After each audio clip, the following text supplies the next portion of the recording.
अस्सलाम वालेकुम जी। क्या आप बहुत ज़्यादा परेशान हैं अपने गिरते बालों को लेकर? अगर आपके बाल बहुत ज़्यादा रूखे सूखे हैं, झाड़ीनुमा हैं और हर बार ब्रश करने में बाल बहुत ज़्यादा इकट्ठे हो रहे हैं ब्रश में, तो इसका मतलब है कि आपको हेयर फॉल बहुत बुरी तरह हो चुका है। तो इस सारी प्रॉब्लम से आपने निकलना है। आपको निकलने के लिए चाहिए जेन फॉर्म का एनाग्रो हेयर सीरम।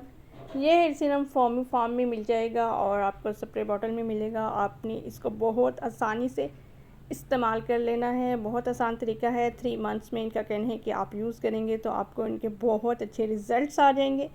न्यू हेयर्स आने लगेंगे, बेबी हेयर्स आप खुद देखेंगे। आप खुद कमेंट सेक्शन में आपने ज़रूर मुझे बताना है, अपना फीडबैक ज़रूर देना है कि आपको वाकई इससे फ़र्क लगा या नहीं लगा। अच्छा, आपने इसको यूज़ करना है कैसे, वो इसका सारा मेंशन है बॉटल पे, बट मैं फिर भी आपको बता देती हूँ कि आपने अपने बालों को अच्छे से धो लेना है।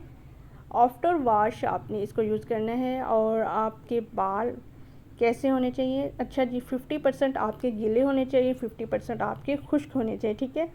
बहुत ज़्यादा खुश्क बालों में आपने इसको यूज़ नहीं करना और ना ही बहुत ज़्यादा गीले बालों में। और ये फॉर्मी फॉर्म में जब निकलेगा आपने इसको शेक करना है, फिर ही ये फॉर्म इसका निकलेगा, ठीक है। फॉर्मी फॉर्म में ये निकल आएगा और आपने इसको इजी होकर यूज़ कर लेना है। जहाँ जहाँ आप यूज़ करना चाहते हैं, आपको लगता है कि यहाँ इसको इस्तेमाल करना है हमने, वहाँ आपने इस्तेमाल कर लेना है। आपके बालों को थिक करेगा, denser, thicker and Fuller here in 3 month.